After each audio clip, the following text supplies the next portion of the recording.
Hey,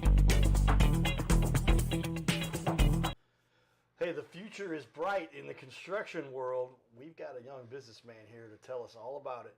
Success is in the works. Stay tuned, everybody.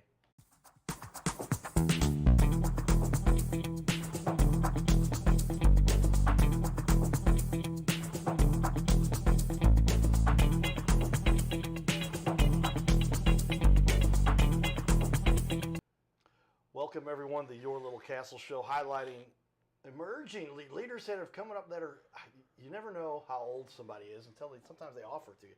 Our guest we have today is actually relatively young.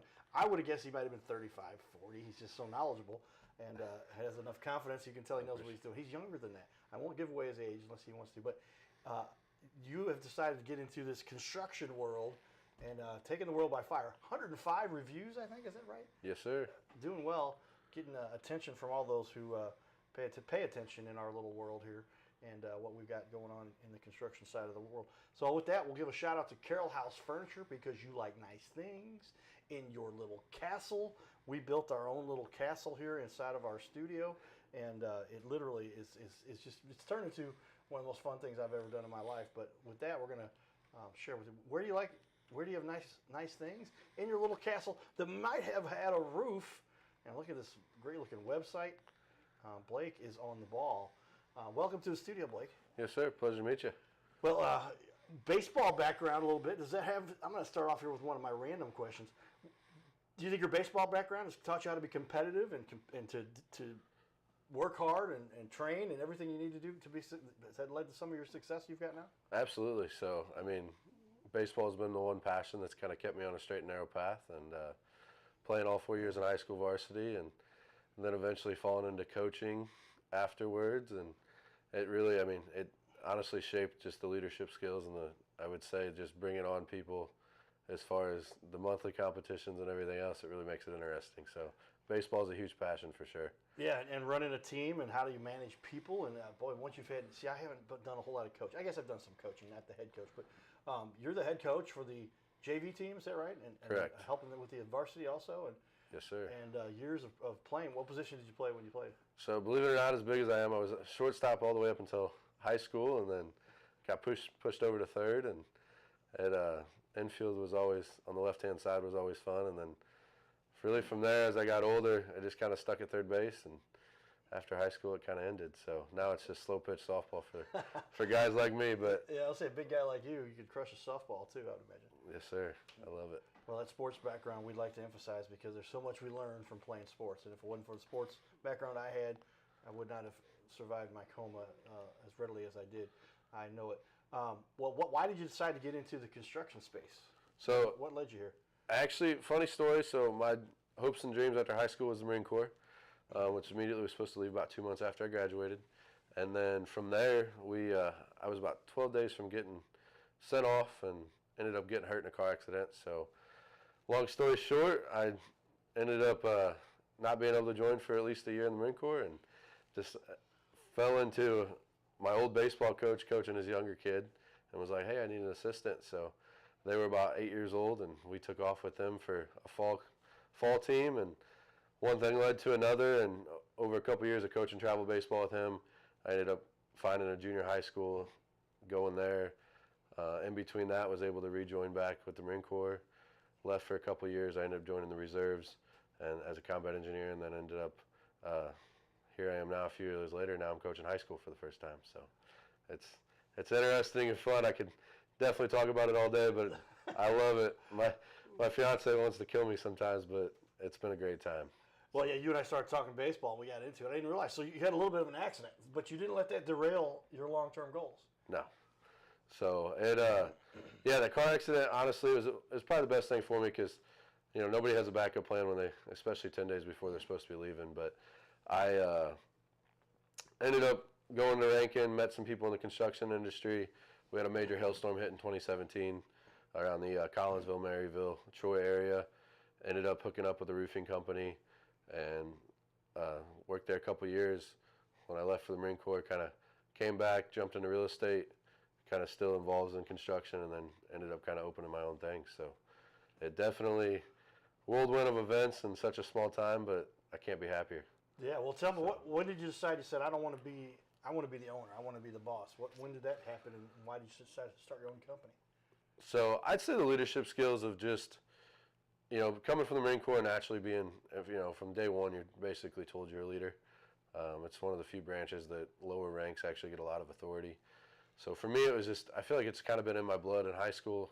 I cut grass, power washed some homes, stained some decks, kind of made some my own money. Never really worked a restaurant job, nothing against those, but just kind of fell into the natural ability. My dad does construction. My great-grandpa did roofing back in the day. So it's one of those things that it's kind of been in the blood for quite some time.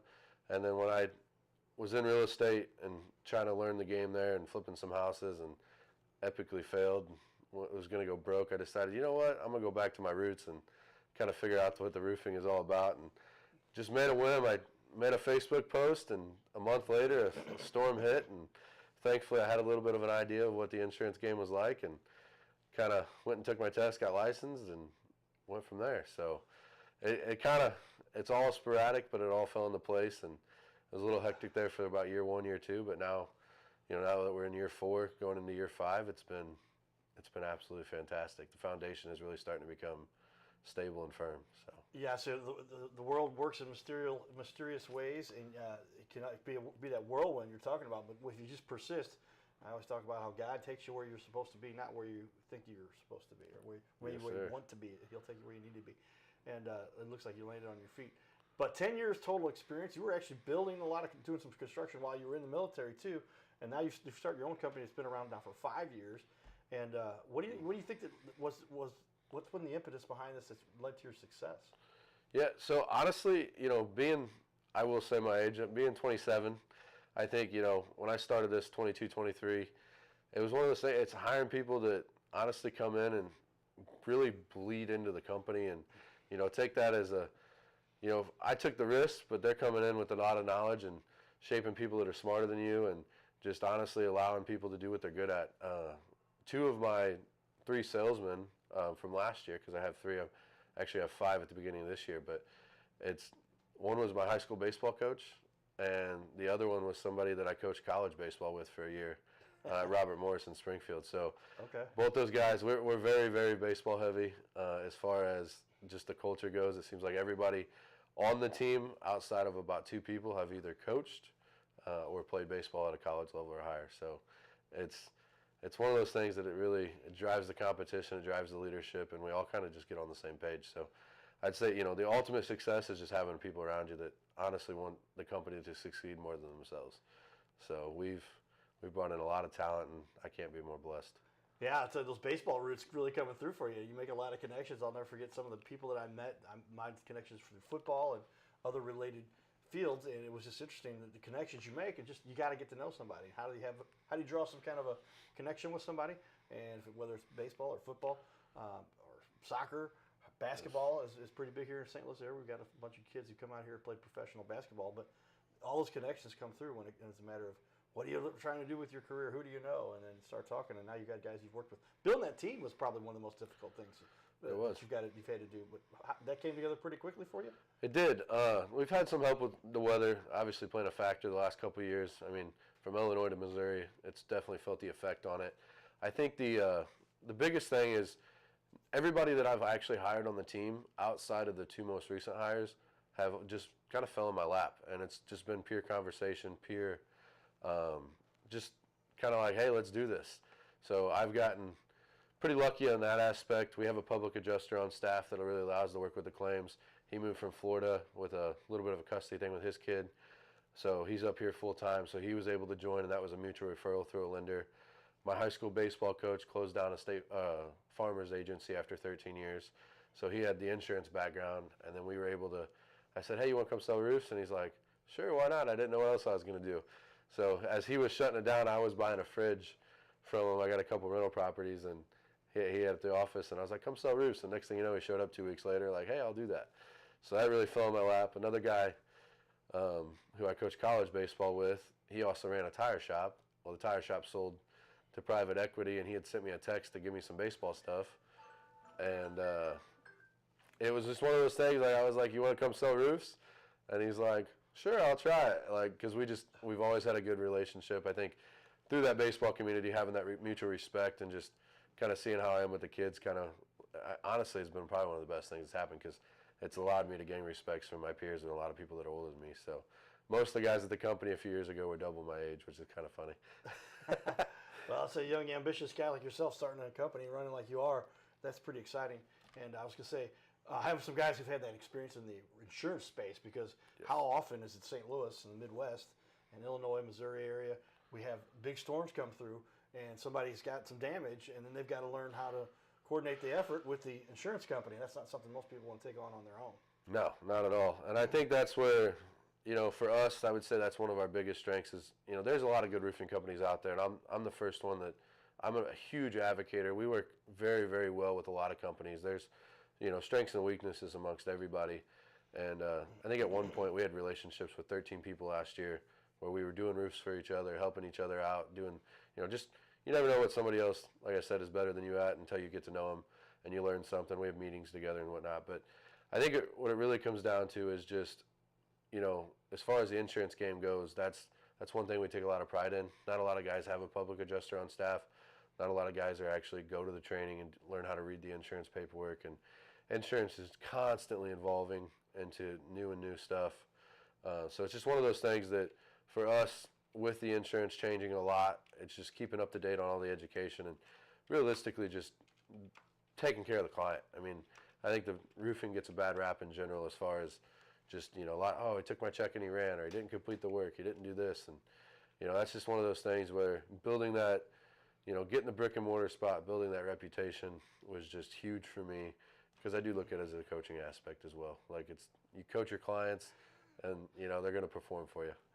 Yeah, well, it's so many people that just need to be informed, and so don't make a bad decision. We've used the analogy in other situations where you wouldn't want to go to court representing yourself in a big lawsuit. Yes. You've got to have somebody that can represent you because this roof could be $15,000, $20,000, $30,000, $50,000, and they're not looking for saying, hey, let's hand out as many checks as we can, right? And so you need to have an expert there who's going to help you with that. Absolutely. What is it about this that fuels your passion that obviously has led you to where you are and kept you going? Honestly, I think it's changed since it started, but honestly, I mean, I have a 3-year-old and I have a 8-month-old and, a fiance that, are just honestly the backbone of my everyday why. I think just showing up and then honestly the people around me at this point now as we grow our team each and every day, it's one of those things where for me it's just, as somebody who, I can't use the excuse I'm young and dumb, like I got to get up and show these guys, what the standard is. And I think that's where, for me, it may sound cliche and cheesy, but I enjoy being young, but also setting the standard in the community and setting some of the, we've worked with municipalities on writing code rules for roofing. We worked with municipalities to kind of get them, not even necessarily to generate revenue, but require roofing permits because the state of Illinois does require a roofing license that you got to go take a test for. And I think just the everyday getting up grind of if you're not doing it, someone else will.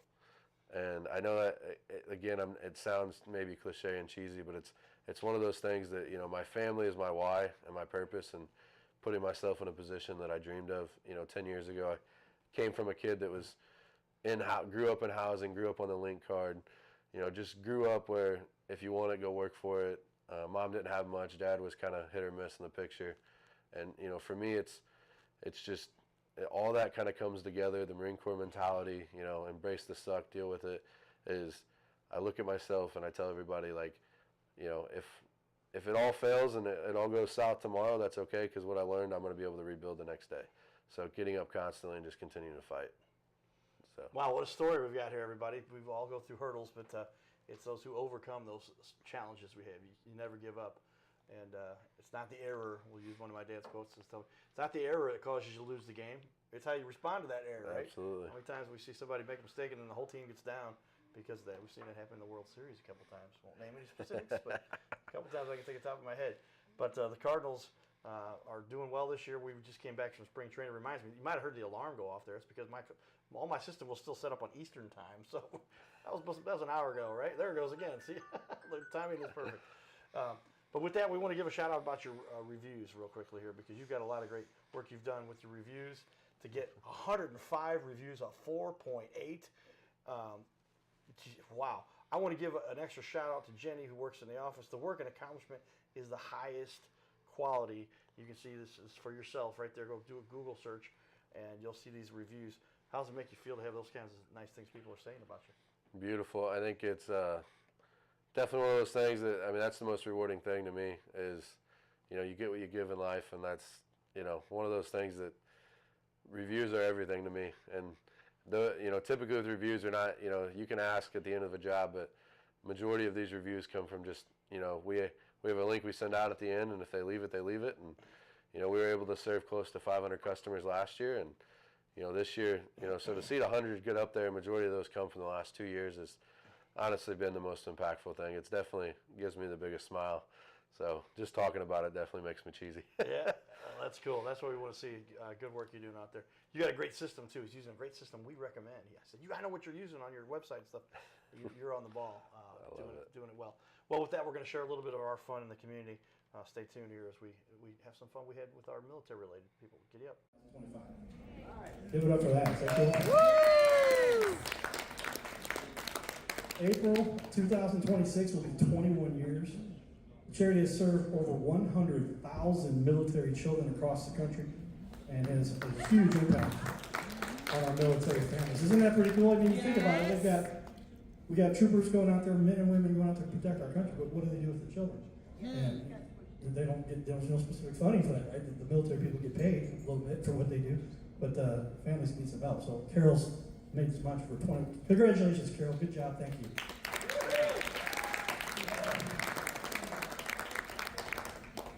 With that, I'd like to introduce the founder of Little Patriots Embrace, Carol Watanabe. Come on up here, Carol.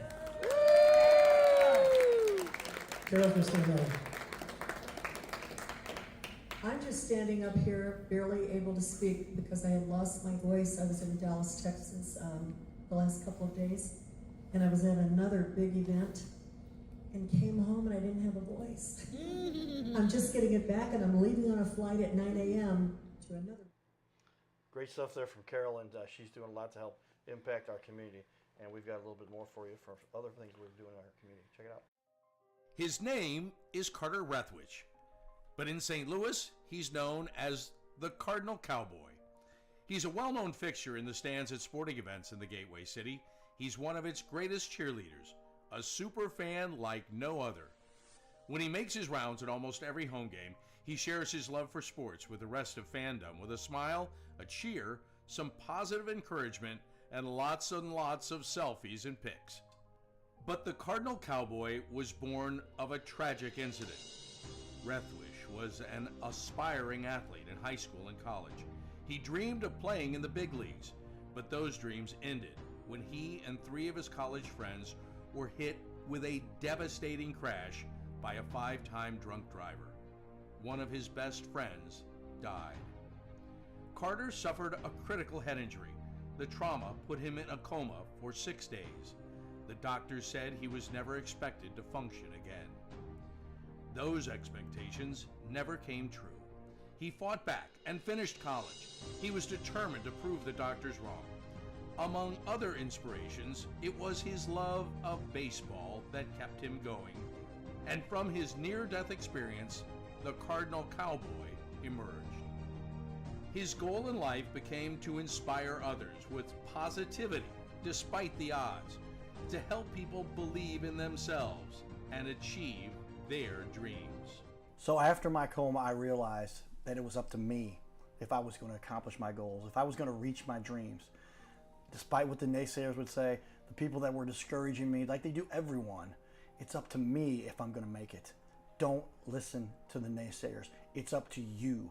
You decide whether you're going to succeed, whether you're going to reach your goals. Dream, and then always, always chase your dreams. Never give up. Giddy up.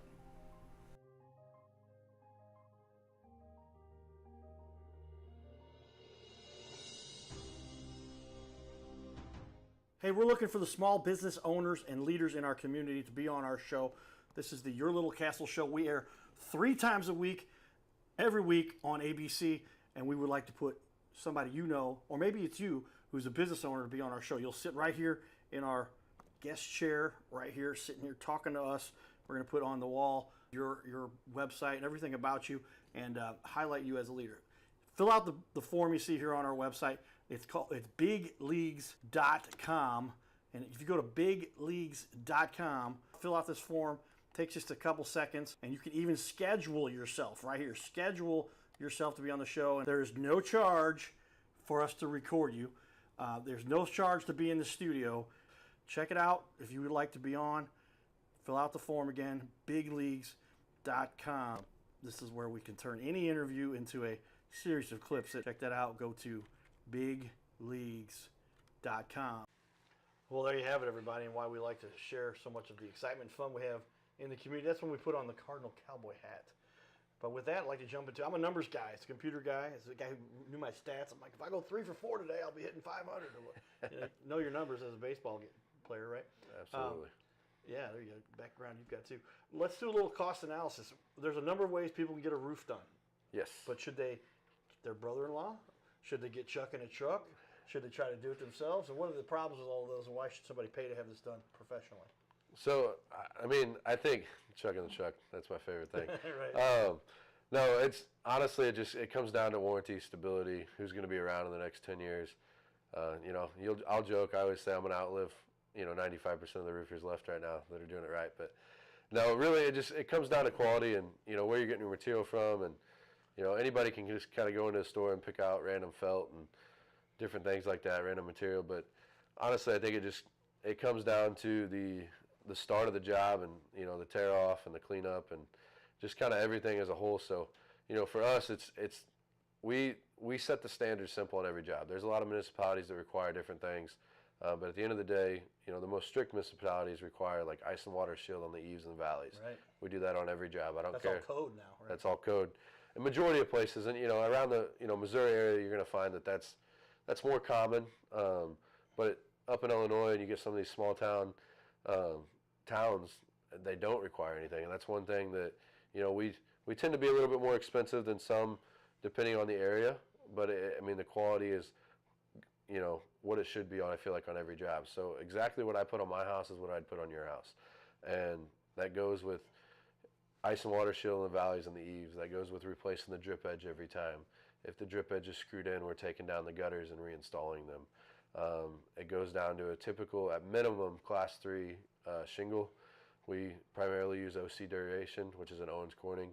But we're also offering this year a Class 4 shingle, which, as most of everybody knows, the storms have been pretty wicked, where it gives you a higher hail rating, but then also gives you a discount on your insurance. So one thing that we kind of separate ourselves right now is just basically giving you a product that's going to give you an immediate discount.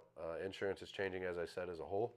So it's one of those things that quality-wise, you're not going to get a Class 4 typically for the same price as a Class 3 from anybody, but we're able to offer that. And then we also give a 10-year warranty on labor for all of our products. So it's one of the better ones in the industry. Not a lot of guys do that. So we do plan to stick around. We do plan to be here for a while. I think, the reviews and the work speak for itself, and our most common referrals come from word of mouth, which I think is the biggest thing. And then, from there, anytime there's an issue, and on every business card, you have my personal number. So that's one thing that, as somebody running it and, doing 400 or 500 jobs, hopefully more a year as we grow, I can't give away that touch. I'm not too good for anybody. So I want people to know that it is family operated, it is family owned, and we are community driven. So lots to follow there. Take notes on that little segue, everybody. That was a lot of good information. That leads to my next question. Why should somebody choose you guys? What is it you think that really sets yourselves apart? You will be here for a long time. You started young, so what are some of the benefits you bring to the table? Yeah, I think some of the strongest part, outside of just having the brick and mortar stability, is just having a public adjuster on staff. You've heard me kind of mention that a few times, but what is that was probably the biggest answer that's needed. Is just it's somebody that comes in outside of a sales guy, outside of an owner, that truly understands policy when it comes to insurance, and remembering that every policy is different. You and your neighbors could have the same insurance company. Doesn't mean your policies are wrote the same way. What you need for your property isn't what your neighbor may need. So having him on staff, that it really allows us to dig deep and figure out what codes are required. Majority of people, have certain insurance companies sometimes would be like, oh, they denied me. Well, I've spent 356 days on a claim just to get it approved. Wow. And it's one of those things that, after the public adjuster, which 90% of the time, it feels like we get it approved at that point, whether your siding's not available anymore, whether your shingle's discontinued, whether your policy's entitled to recover or pay for something. The other thing is we also have an appraiser close by. And what an appraiser is somebody that actually gets hired by the homeowner. Underneath us, we take care of that price, and then the insurance company is required to hire an appraiser. And basically they go to bat, hey, this is the law, this is what the policy says. And almost every time I feel like the insurance company is like, all right, we'll write you the check. So at the end of the day, it is a business for the insurance companies, and I think that's I say the couple things that sets us apart is our culture inside the office, and just the people. And I think people actually feed off that, and they can really relate to that.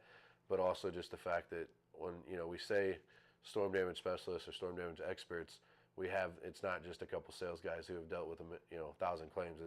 It's people that actually do it every day, as far as like the education part of that. So I think it really makes a difference, but I enjoy it. Somebody knows what they're talking about here, everybody. Tell me then, what does Owen Corning offer? What kind of warranties and guarantees that comes along with those guys? Yeah, so Owens Corning is it's a lifetime shingle, limited lifetime as they say. 50, they say 50 years on there, but typically you're getting about 30, 35 years out of the shingle is what we see. We're on the Midwest, we have a lot of storms. 130 mile per hour wind rating, 10-year on the algae resistance. So it's a product that we've really developed to be comfortable with, just because we've seen just results the last 7 years. I think out of the couple thousand roofs we've installed, or 3,000 to 4,000 roofs now, but we've had 3 to 4 issues, and the regional rep there has been fantastic. We give them a call. The only issue we've ever had is on a newer color where the color is kind of different and it comes from 2 different lots. That's typically when a color is new and it gets shipped from a couple different places, but she's taking care of it every time. As far as the IKO shingle goes, I mean, it's just that Class 4 shingle Nordic, as it's called, NORDIC, is just, I mean, it's hail resistant, which is better than your standard shingle that most people offer out of the package.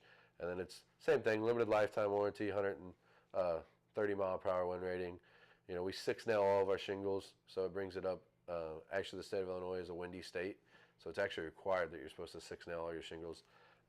But it brings that warranty from 130, typically like 150. And just in general, it's products that we've used over time that our crews are comfortable with, that we've had the least amount of drawback on. And honestly, it's the same product I'm putting on my own house. So there you have it, everybody. That finishes up our first half hour. We're going to have Blake stick around here for another half an hour. He is the co-founder, because he's co-founded this business with his wife.